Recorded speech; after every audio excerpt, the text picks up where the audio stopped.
বড় দুঃখ লাগে যে আমাদের সমাজে অনেক বাপ চাচা এমন আছেন যে বয়স হয়ে গেছে, তারপরও পরকাল সম্পর্কে চিন্তা বিবেচনা করে না।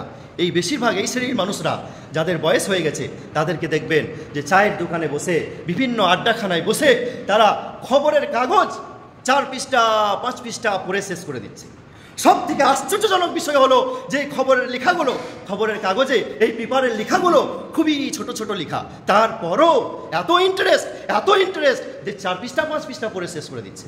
আপনি সেই চাচাকে জিজ্ঞেস করুন, সেই বাপজানকে জিজ্ঞেস করেন, আচ্ছা ভাইজান, চাচাজান, আপনি এই মহাগ্রন্থ আল কোরআন থেকে কয়টা আয়াত নিজের মাতৃভাষায় বুঝে পড়েছেন আজকে সারাদিনের মধ্যে? দেবেন বলবে একটাও না। অথচ এই পেপার, এই খবরের কাগজ, এ থেকে যে জান্নাতে যাওয়ার কী সহায়ক হবে, জাহান্নাম থেকে বাঁচার যে কী সহায়ক হবে আমার বুঝে আসে না। শুধু টাইম নষ্ট করছে। এই কোরআনের মধ্যে কী এমন আছে যে কোরআনের পিছনে এত বেশি লেগে পড়ে আছে? কোরআনের মধ্যে কী এমন আছে যে আমেরিকান এবং চীনবাসীরা কোরআন থেকে রিসার্চ করে অনেক নিত্য নতুন জিনিস আবিষ্কার করছে? কোরআনের মধ্যে কী এমন আছে? আসুন আমি সংক্ষিপ্তভাবে একটু কিছু বোঝাই। আসসালামু আলাইকুম ওয়া রাহমাতুল্লাহি ওয়া বারাকাতুহু। আলহামদুলিল্লাহি الذي خلق الإنسان وعلمه البيان وأنزل الفرقان وجعله هدى للناس والصلاة والسلام على من عبد ربه بطاعة أوامره واجتناب نواهيه وبعد. أعوذ بالله من الشيطان الرجيم. يا أيها الذين آمنوا اتقوا الله حق تقاته ولا تموتن إلا وأنتم مسلمون. يا أيها الناس اتقوا ربكم الذي خلقكم من نفس واحدة وخلق منها زوجها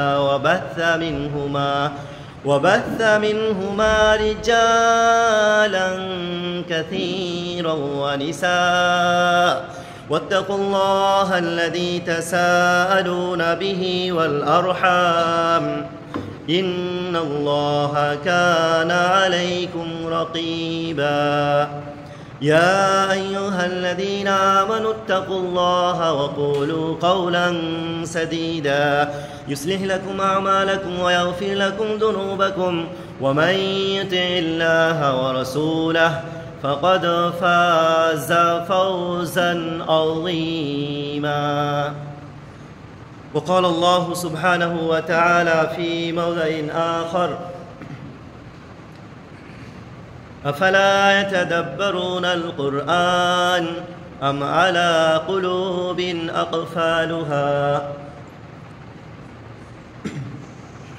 وقال الله سبحانه وتعالى في موضع آخر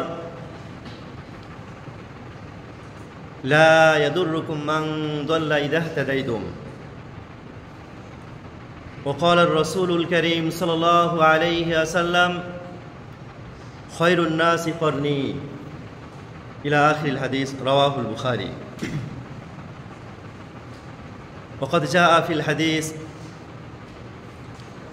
عن سهل بن حسام رضي الله عنه قال سألت عائشة رضي الله عنها عن خلق رسول الله صلى الله عليه وسلم قالت كان خلقه القرآن رواه أحمد. وقال الشاعر باللغة الأردية ودع में तुम हो नसारा तमद्दुन में हुनूद वदा में तुम हो नसारा तमद्दुन में हुनूद ये वह मुसलमान है जिन्हें देखकर शर्माए यहूद. وقال الشاعر باللغة البنجالية রীতিনীতি তব খ্রিস্টান ও সম হিন্দু তো তুমি সভ্যতায় রীতিনীতি তব খ্রিস্টান ও সম হিন্দু তো তুমি সভ্যতায় এই কিরে সেই মুসলিম যারা দেখে ইহুদিও লজ্জা পায়.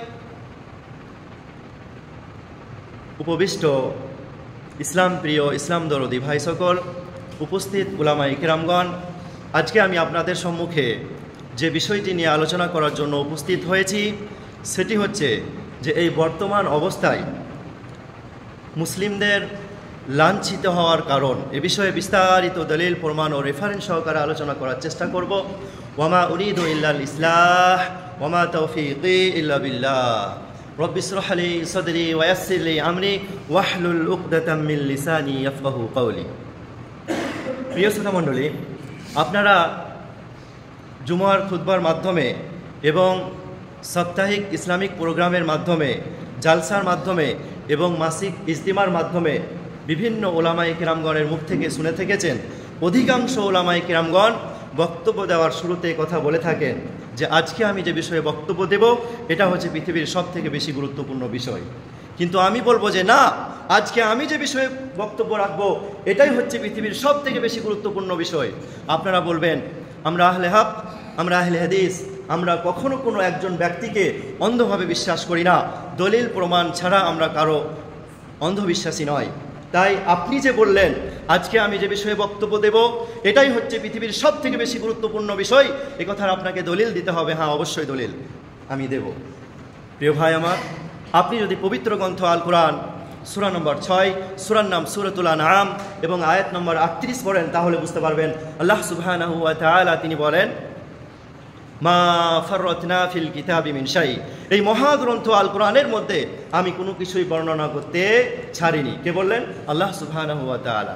ঠিক একইভাবে তিনি পবিত্র গ্রন্থ আল কোরআন সূরা নম্বর 16, সূরার নাম সূরাতুন নাহল এবং আয়াত নম্বর 89 আল্লাহ রাব্বুল আলামিন বলেছেন তিবয়ানাল লিকুল্লি শাই। এই মহাগ্রন্থ আল কোরআনের মধ্যে সমস্ত কিছুর বর্ণনা রয়েছে। প্রিয় ভাই আমার, যখনই পবিত্র গ্রন্থ আল কোরআনের আয়াত এবং সেই হাদিস বর্ণনা করা হয়, সে বিষয়ে যদি কোনো বাস্তব উদাহরণ দেওয়া হয় তাহলে আপনারা জ্ঞানী ব্যক্তি সেই কথা আরও অন্তরে গেঁথে যায় বা ভালোভাবে মনে থাকে। এই আয়াত দুটি, এই সূরা দুটি সহজে মনে রাখার জন্য আমি একটা বাস্তব উদাহরণ দিচ্ছি। ধরেন আপনাদের মধ্যে কোনো একজন ব্যক্তিকে যদি আমি বলি যে আপনি বসে থাকেন, তাহলে নিঃসন্দেহে উনি বসেই থাকবেন, তাই না? আর একজন ব্যক্তিকে যদি বলি যে আপনি দাঁড়াবেন না, উনিও কিন্তু বসে থাকবেন। দুটি কথার অর্থ হচ্ছে একই। ঠিক অনুরূপভাবে আল্লাহ সুবহানাহু ওয়া তাআলা তিনি বলছেন যে এই মহাগ্রন্থ আল কোরআনের মধ্যে আমি কোনো কিছুই বর্ণনা করতে ছাড়িনি। আরেক স্থানে বলছেন যে এই মহাগ্রন্থ আল কোরআনের মধ্যে সমস্ত কিছুর বর্ণনা রয়েছে। দুটি কথার অর্থই হলো একই। বুঝতে পারলেন? অতএব প্রিয় ভাই আমার, এই মহাগ্রন্থ আল কোরআন এমন একটা গ্রন্থ যেই গ্রন্থের মধ্যে পৃথিবীর এমন কোনো বিষয় নেই যে বিষয়ে আলোচনা করা হয়নি। তার মানে যখন কোনো ওলামায়ে কিরামগণ বক্তব্য রেখেছিলেন, সেটা হতে পারে জুমার খুতবায় অথবা জালসায় অথবা মাসিক ইজতিমায় অথবা সাপ্তাহিক ইসলামিক প্রোগ্রামে, তিনি বলেছিলেন আজকে আমি যে বিষয়ে বক্তব্য দেব এটাই হচ্ছে পৃথিবীর সবথেকে বেশি গুরুত্বপূর্ণ বিষয়। কিন্তু তিনি বলেছিলেন, হয়তো তিনি বক্তব্য রেখেছিলেন শিরক বিদআত সম্পর্কে, হয়তো তিনি বক্তব্য রেখেছিলেন তাওহীদ সম্পর্কে, আরও ইত্যাদি ইত্যাদি বিষয়। মোট কথা, মানুষের জন্মের পর থেকে মৃত্যুর পূর্ব পর্যন্ত মানুষের জীবনে যত রকম সমস্যা আছে সমস্ত বিষয়ে বক্তব্য দিয়েছেন বিভিন্ন ওলামায়ে কিরামগণ। তারা বলেছেন আজকের বক্তব্যই হচ্ছে সবথেকে বেশি গুরুত্বপূর্ণ বিষয়। তাহলে আমি যে বিষয়ে বক্তব্য রাখলাম এটা সবথেকে বেশি গুরুত্বপূর্ণ বিষয় কিভাবে হলো? কারণ সেদিন সেই ওলামায়ে কিরামগণ সেই জালসার মধ্যে অথবা সেই জুমার খুতবার মাধ্যমে এবং মাসিক ইজতিমার মাধ্যমে এবং সাপ্তাহিক ইসলামিক প্রোগ্রামের মাধ্যমে যে বিষয়ে বক্তব্য দিয়েছেন না কেন, সেই বিষয়ে আপনি এই মহাগ্রন্থ আল কোরআন থেকে আলোচনা পেয়ে যাবেন। যেহেতু আল্লাহ সুবহানাহু ওয়া তাআলা বলছেন এই মহাগ্রন্থ আল কোরআন এমন একটা গ্রন্থ যেই কোরআনের মধ্যে আমি কোনো কিছুই বর্ণনা করতে ছাড়িনি। আরেক স্থানে বলছেন যে এই মহাগ্রন্থ আল কোরআনের মধ্যে সমস্ত কিছুর বর্ণনা রয়েছে। অতএব তিনি তাওহীদ সম্পর্কে বক্তব্য রেখেছিলেন, তিনি জন্ম মৃত্যু বিবাহ সম্পর্কে বক্তব্য রেখেছিলেন, কেউ শিরক বিদআত সম্পর্কে বক্তব্য রেখেছিলেন। আপনি যখন মহাগ্রন্থ আল কোরআনকে সম্পূর্ণরূপে নিজের মাতৃভাষায় জানবেন, বুঝবেন, তখন আপনি এই মহাগ্রন্থ আল কোরআনের মাধ্যমেই এই কোরআন থেকেই আপনি সেই বিষয়ে জ্ঞান পেয়ে যাবেন, সেই তাওহীদ সম্পর্কে জ্ঞান পাবেন, সেই জন্ম মৃত্যু বিবাহ সম্পর্কে জ্ঞান পাবেন, আপনি জান্নাত জাহান্নাম সম্পর্কে জ্ঞান পেয়ে যাবেন, আপনি শিরক বিদআত সম্পর্কে ইত্যাদি ইত্যাদি সমস্ত বিষয়ে কোরআন থেকে জ্ঞান পেয়ে যাবেন। এজন্যই এই মহাগ্রন্থ আল কোরআন নিজের মাতৃভাষায় জ্ঞান অর্জন করা পৃথিবীর সব থেকে বেশি গুরুত্বপূর্ণ বিষয়। আর এজন্যই পৃথিবীতে আজকে আমরা শুধু নিজের গ্রামে গ্রামে নয়, নিজের থানায় থানায় নয়, নিজের জেলায় জেলায় নয়, নিজের রাজ্যে রাজ্যে নয়, নিজের দেশে দেশে নয়, বরং সারা বিশ্বে মুসলিমরা লাঞ্ছিত, ঘৃণিত, অপমানিত, অবদস্থ, পদদলিত হয়েছে শুধুমাত্র একটাই কারণ, সেটা হচ্ছে মহাগ্রন্থ আল কোরআন থেকে দূরে থাকার জন্য। এজন্য উর্দু কবি খুব দুঃখের সাথে বলেছেন, ওহ জমানে মে মুআজ্জাজ थे मुसलमान होकर, ওহ জমানে মে মুআজ্জাজ थे मुसलमान होकर। और आज हम खार हुए तारीखे गोरा होकर से जुगे साहाबाए किराम রাদিয়াল্লাহু আনহুম তারা কোরআনকে জেনে বুঝে তারা নিজ জীবনে বাস্তবায়ন করে তারা মুসলিম হয়ে সারা বিশ্বের শ্রেষ্ঠ ব্যক্তি হয়ে জীবিত ছিলেন এই পৃথিবীতে। কিন্তু বর্তমানে আজকে আমরাও মুসলিম, কিন্তু আজকে আমরা লাঞ্ছিত, ঘৃণিত, অপমানিত হয়েছি কোরআনকে ছেড়ে দিয়ে। প্রিয় ভাই আমার, এই কোরআন আমাদেরকে বুঝতে হবে। কোরআন যদি আপনি না বুঝেন তাহলে কখনোই আপনি হিদায়াতের পথ খুঁজে পেতে পারেন না, আপনার সমস্যার সমাধান আপনি পেতে পারেন না, আপনি জান্নাতের পথ খুঁজে পেতে পারেন না, আপনি জাহান্নাম থেকে বাঁচার পথ খুঁজে পেতে পারেন না প্রিয় ভাই আমার। তাই এই মহাগ্রন্থ আল কোরআন আপনাকে জানতে হবে এবং বুঝতে হবে প্রিয় ভাই আমার। তাই আসুন আমরা এই মহাগ্রন্থ আল কোরআন নিজ মাতৃভাষায় জ্ঞান অর্জন করবো ইনশাআল্লাহ। প্রিয় ভাই আমার, আল্লাহ এবং আল্লাহ রসুল সাল্লাল্লাহু আলাইহি ওয়াসাল্লাম কোরআন এবং হাদিসের মধ্যে যে একটা কথাকে বারবার ঘুরিয়ে বলেন, রিপিট করে বলেন, তার অর্থ হচ্ছে এই যে ইসলামে তার গুরুত্ব অনেক অনেক বেশি। তাই আসুন আমরা জেনে নিই যে ইসলামে কোন জিনিসের গুরুত্ব বেশি। আল্লাহ সুবহানাহু ওয়া তাআলা তিনি পবিত্র গ্রন্থ আল কোরআন সূরার নাম সূরাতুল কমার, সূরা নম্বর 54, আয়াত নম্বর 17, 22, 32, 40, সূরা কমারের চারটি স্থানে আল্লাহ রাব্বুল আলামিন বলছেন ওয়ালাকাদ ইয়াসসারনাল কুরআনা লিযিকরি ফাহাল মিন মুদ্দাকির।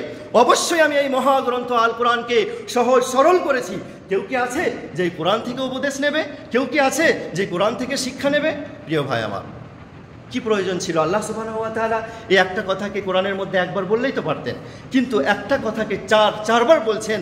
তার অর্থ হলো এই যে ইসলামের গুরুত্ব অনেক অনেক বেশি। তার মানে এই মহাগ্রন্থ আল কোরআনকে আপনাকে আমাকে নিজের মাতৃভাষায় বুঝতে হবে, জানতে হবে, সে অনুযায়ী নিজের জীবনকে এই পৃথিবীতে পরিচালন করতে হবে।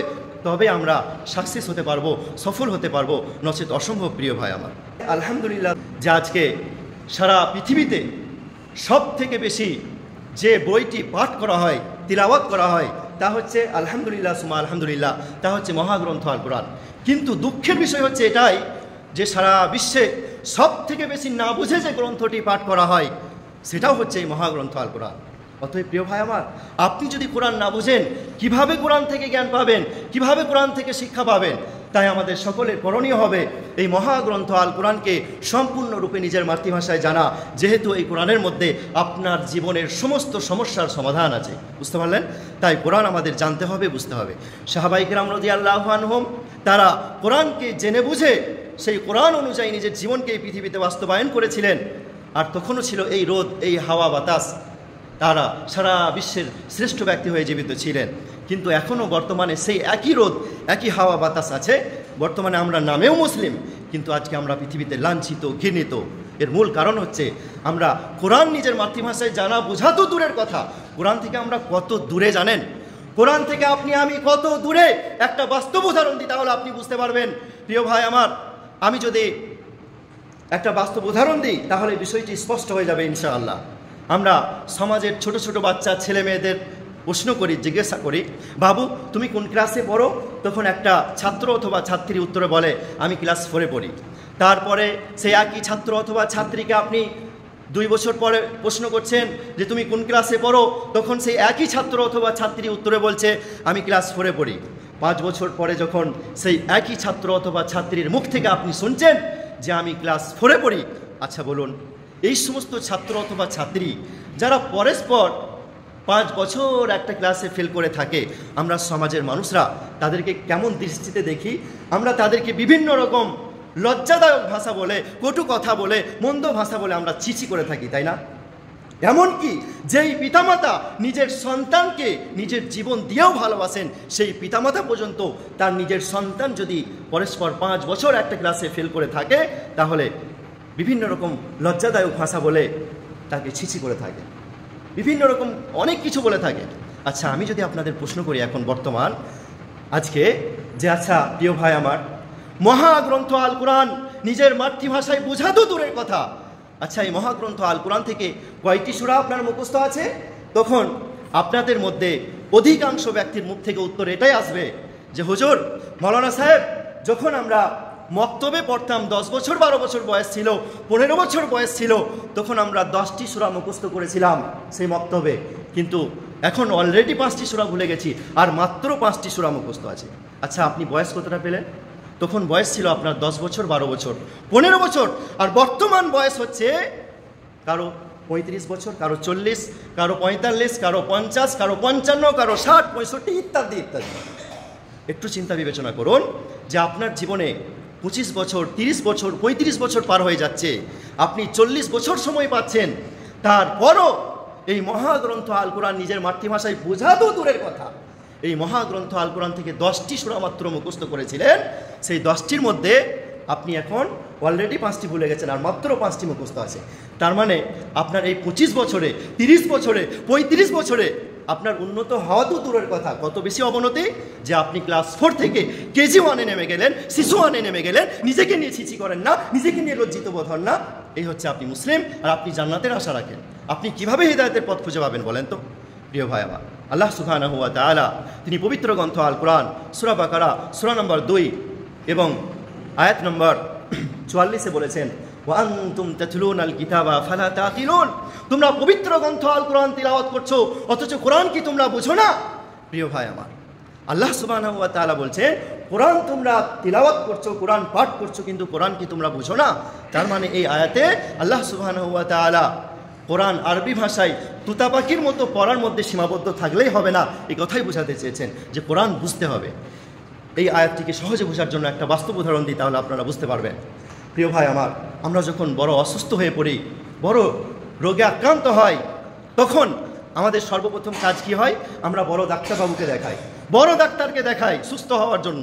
তারপর সেই ডাক্তারবাবু ইংরেজিতে প্রেসক্রিপশনের মধ্যে সেই ওষুধের নামগুলো ইংরেজিতে লিখে দিলেন। আচ্ছা বলেন, আপনি যদি সেই ওষুধের নামগুলো ইংরেজি ভাষায় শুধুমাত্র পড়ে নেন, তাহলে আপনি কি সুস্থ হয়ে যাবেন? অসম্ভব, নামুমকিন, ইম্পসিবল। প্রিয় ভাই আমার, কখনোই আপনি সুস্থ হবেন না। সুস্থ হওয়ার জন্য করণীয় কী হবে? সেজন্য আপনাকে সেই মেডিকেলে যেতে হবে, ওষুধের দোকানে গিয়ে সেই ওষুধের দোকানদারের কাছ থেকে ডাক্তারবাবু কিভাবে লিখেছে, খালি পেটে নাকি ভরা পেটে, সকালে সন্ধ্যায় নাকি রাত্রে, ভালোভাবে জেনে বুঝে সে অনুযায়ী ওষুধগুলো খেতে হবে, তবে আপনি সম্পূর্ণ সুস্থ হতে পারবেন, নচেত অসম্ভব। ঠিক অনুরূপভাবে আপনি যদি মহাগ্রন্থ আল কোরআনকে শুধুমাত্র আরবিতে পড়ার মধ্যেই সীমাবদ্ধ রাখেন, তুতা পাখির মতো আরবিতে পড়লেন, কিছুই বুঝলেন না, তাহলে কোরআন থেকে হিদায়াত পাবেন, কোরআন থেকে জান্নাতের পথ পাবেন, কোরআন থেকে জাহান্নাম থেকে বাঁচার পথ পাবেন? কখনোই পাবেন না। তাই আমাদের সকলের করণীয় হবে যে এই মহাগ্রন্থ আল কোরআনকে নিজের মাতৃভাষায় জানা ও বোঝা এবং সে অনুযায়ী নিজের জীবনকে পৃথিবীতে পরিচালন করা। প্রিয় ভাই আমার, বুঝতে পারছেন? অতএব কোরআন আপনাকে সর্ব অবস্থায় বুঝতেই হবে।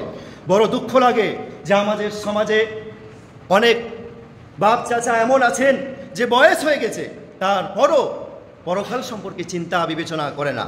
এই বেশিরভাগ এই শ্রেণীর মানুষরা যাদের বয়স হয়ে গেছে, তাদেরকে দেখবেন যে চায়ের দোকানে বসে, বিভিন্ন আড্ডাখানায় বসে তারা খবরের কাগজ 4 পৃষ্ঠা 5 পৃষ্ঠা পড়ে শেষ করে দিচ্ছে। সব থেকে আশ্চর্যজনক বিষয় হলো যে খবরের লেখাগুলো, খবরের কাগজে এই পেপারের লেখাগুলো খুবই ছোট ছোট লেখা, তারপরও এত ইন্টারেস্ট যে 4 পৃষ্ঠা 5 পৃষ্ঠা পড়ে শেষ করে দিচ্ছে।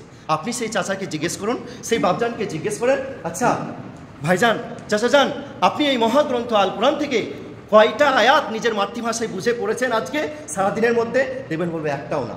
অথচ এই পেপার, এই খবরের কাগজ, এ থেকে যে জান্নাতে যাওয়ার কী সহায়ক হবে, জাহান্নাম থেকে বাঁচার যে কী সহায়ক হবে, আমার বুঝে আসে না।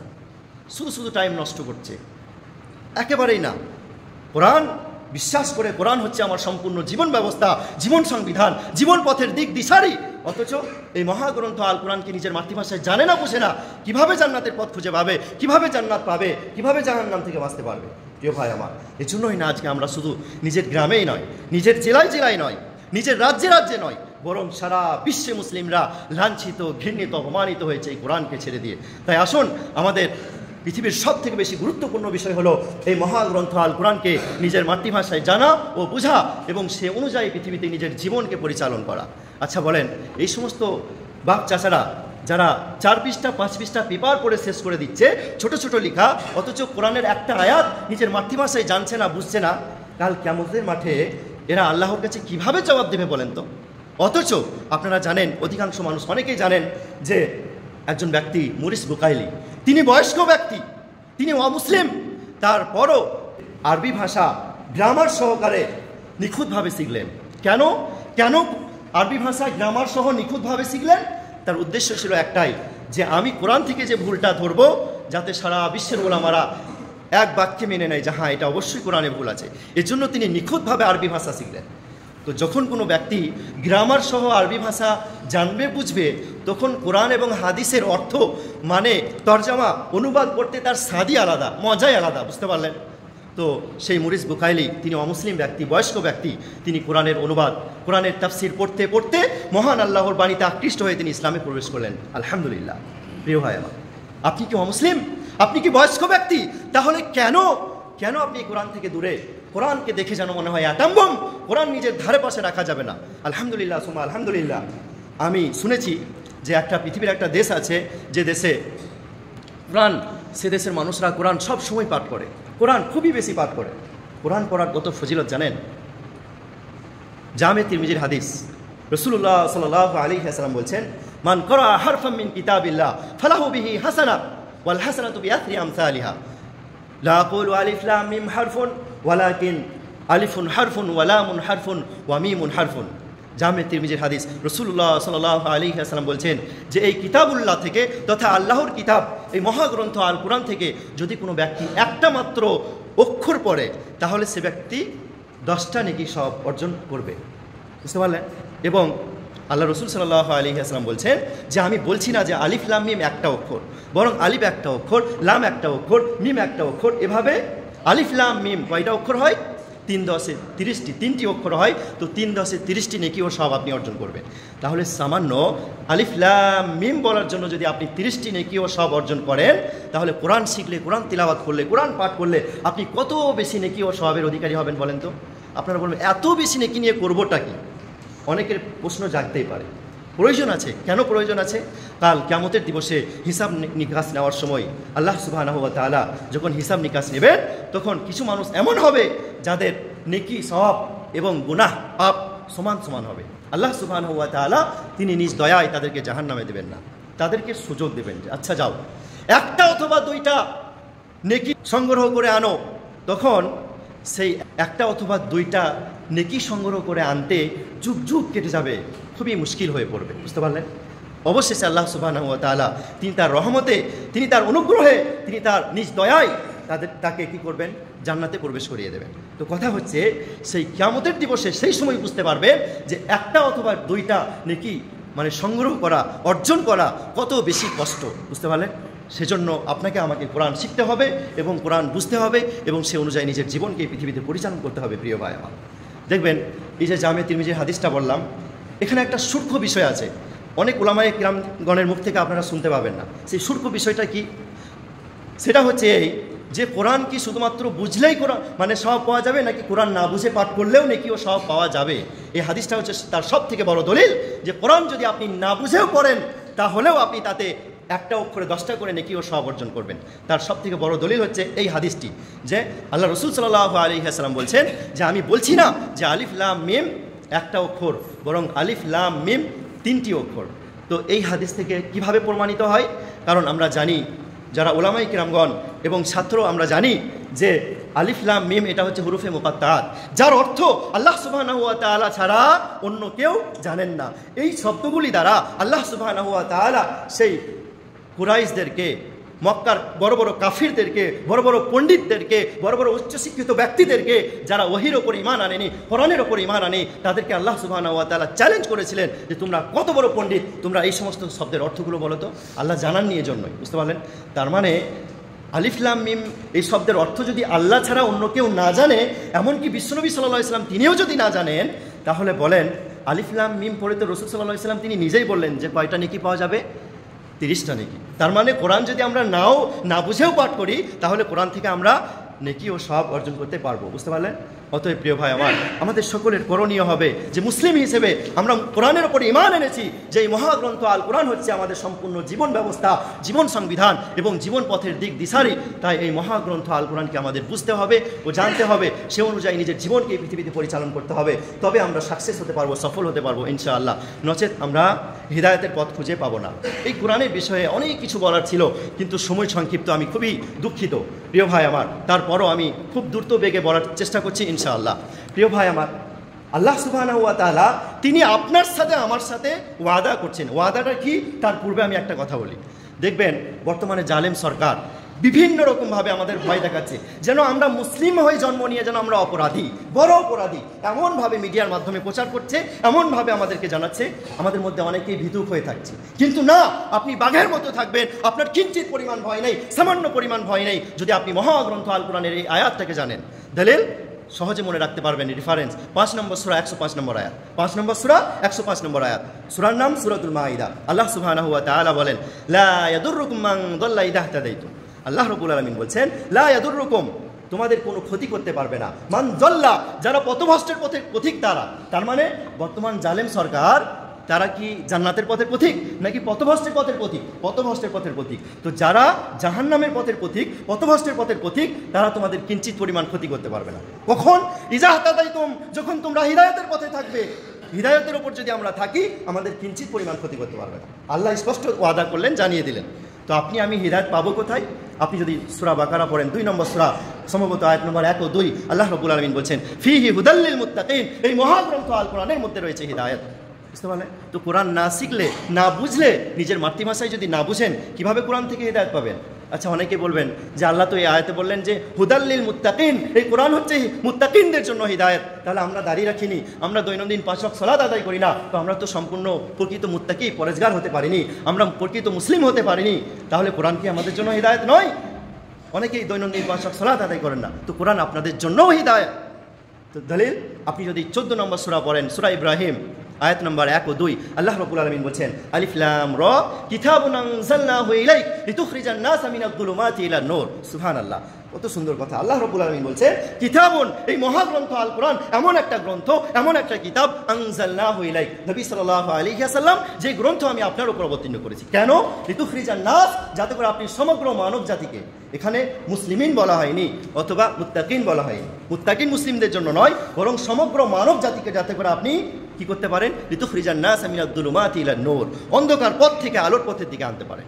তাহলে সুস্পষ্ট দলিল যে এই কোরআন হচ্ছে সমগ্র মানব জাতির জন্য, হতে পারে সে হিন্দু, সে খ্রিস্টান, সে যে ধর্মেরই হোক না কেন, সমস্ত ধর্মের মানুষদের জন্য, মুসলিমদের জন্য, সমস্ত ধর্মের মানুষদের জন্যই হচ্ছে এই কোরআন হিদায়াত। তাই আমাদের সকলের কর্তব্য হবে এই কোরআন থেকে হিদায়াতের পথ খুঁজে নেওয়া। প্রিয় ভাই আমার, কোরআন আমরা জানি না, বুঝি না, তার মূল একটা কারণ হচ্ছে যে, সেটা কি জানেন? যে কোরআন কি জিনিস সেটা আমরা জানি না, বুঝি না। কোরআন কি জিনিস সেটা আমি সংক্ষিপ্তভাবে আমি বুঝাবো, সময় থাকলে আরও বিস্তারিত বোঝাতাম ইনশাআল্লাহ। কোরআন কি এটা আপনি একটু বুঝুন। প্রিয় ভাই আমার, কোরআনের মধ্যে কি এমন আছে যে সারা বিশ্বের অমুসলিমরা, তারা যতই আপনাদেরকে আন্তরিকতা দেখায় ওপরে ওপরে, কিন্তু জেনে রাখবেন, আল কুফরু মিল্লাতান ওয়াহিদা, কাফিররা, অমুসলিম বিজাতি বিধর্মীরা, তারা সকলেই কিন্তু তলায় তলায় এক হয়ে আছে। তারা সকলেই এই কোরআনের বিধিবিধানকে, মহান আল্লাহর সমস্ত কথাগুলোকে তারা এই দুনিয়া থেকে বিদায় দিতে চায়, উচ্ছেদ করে দিতে চায়, মুছে দিতে চায়। বুঝতে পারলেন? তারা সকলেই এক হয়ে আছে। এই কোরআনের মধ্যে কি এমন আছে যে কোরআনের পিছনে এত বেশি লেগে পড়ে আছে? কোরআনের মধ্যে কি এমন আছে যে আমেরিকান এবং চীনবাসীরা কোরআন থেকে রিসার্চ করে অনেক নিত্য নতুন জিনিস আবিষ্কার করছে? কোরআনের মধ্যে কি এমন আছে? আসুন আমি সংক্ষিপ্তভাবে একটু কিছু বোঝাই।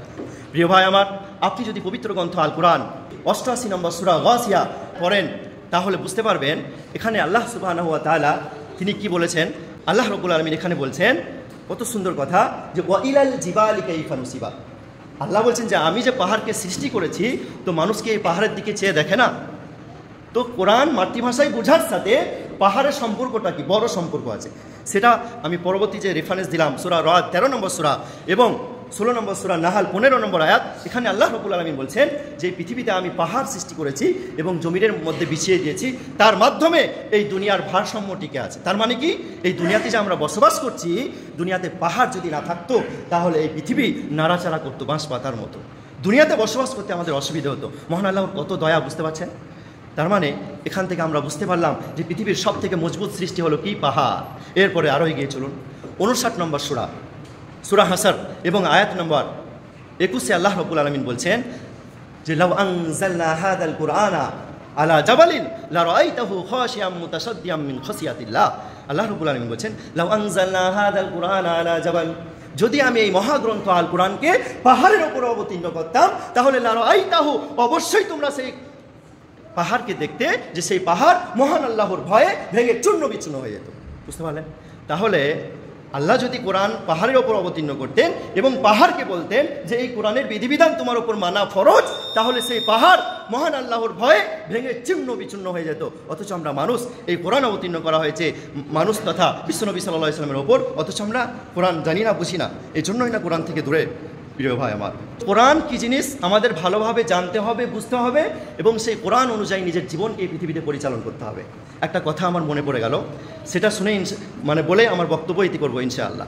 সেটা হচ্ছে যে একজন ব্যক্তি হাইকোর্টের উকিল, তিনি তার মৃত্যু পিতার জানাজায় উপস্থিত হয়ে তিনি কি করছিলেন, তিনি সেই জানাজার সালাতে অঝোর কান্না করছেন।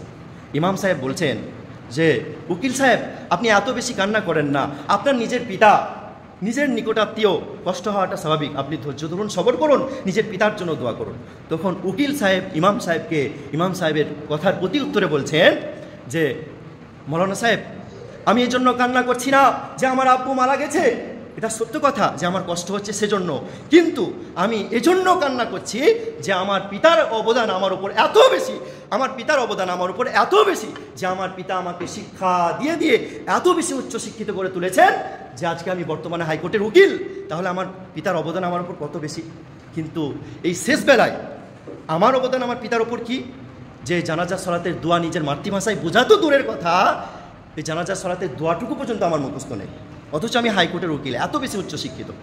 তাহলে বলেন, যেই সন্তানের ওপর আপনার এত বেশি অবদান থাকবে, অবশেষে যদি সেই সন্তান আপনার জন্য সামান্য মাত্র সৃষ্টিকর্তা মহান আল্লাহর কাছে দোয়াটুকু পর্যন্ত করতে না শিখে, তাহলে কি লাভ? দেখবেন আপনি মৃত্যুবরণ করবেন, আপনার ডেড বডি পড়ে থাকবে, আপনার এখনও পর্যন্ত জানাজা হয়নি, দেখবেন আপনার সন্তানরা, আপনার ছেলেমেয়েরা, তারা আপনার জমি জায়গা ভাগ করা নিয়ে তারা ঝামেলা শুরু করে দিয়েছে। বুঝতে পারলেন? আপনার জন্য দোয়া তো দূরের কথা, জানাজার সলাতে এখনও হয়নি। অতএব প্রিয় ভাই আমার, আপনি কি বড় বড় ডাক্তার, ইঞ্জিনিয়ার তৈরি করবেন আপনার ছেলে মেয়েকে, নাকি দিনী শিক্ষাকে বেশি গুরুত্ব দেবেন, প্রাধান্য দেবেন? এই কোরআনের শিক্ষা, এই কোরআন এমন একটা গ্রন্থ, যেই কোরআনের মাধ্যমে আল্লাহ সুবহানাহু ওয়া তাআলা জান্নাতের পথ দেখিয়েছেন, জাহান্নাম থেকে বাঁচার পথ দেখিয়েছেন। আর এটাই হবে আমাদের মূল লক্ষ্য ও উদ্দেশ্য। যেহেতু আমাদের আদি পিতা তিনি জান্নাতে ছিলেন, তারপরে আমরা দুনিয়াতে এসেছি, তিনি ভুল স্বীকার করেছেন, আল্লাহর কাছে ক্ষমা চেয়েছেন। এই পৃথিবীর জীবনটা, এই দুনিয়ার জীবনটা হচ্ছে আমাদের জন্য একটা সুযোগ। আল্লাহর কাছে আমাদের সকলকে সবসময় বেশি বেশি ক্ষমা চাইতে হবে এবং বেশি বেশি মহাগ্রন্থ আল কোরআন জেনে বুঝে সে অনুযায়ী নিজের জীবনকে পরিচালন করতে হবে। পরিশেষে মহান আল্লাহর কাছে দোয়া করি, হে আল্লাহ, তুমি আমাদের সকলকে এই মহাগ্রন্থ আল কোরআন জেনে বুঝে সে অনুযায়ী নিজের জীবনকে এই পৃথিবীতে পরিচালন করার তৌফিক দাও। আমিন। আকুলু কাউলি হাযা আস্তাগফিরুল্লাহ লি ওয়া লাকুম ওয়া লিসাইরিল মুসলিমিন।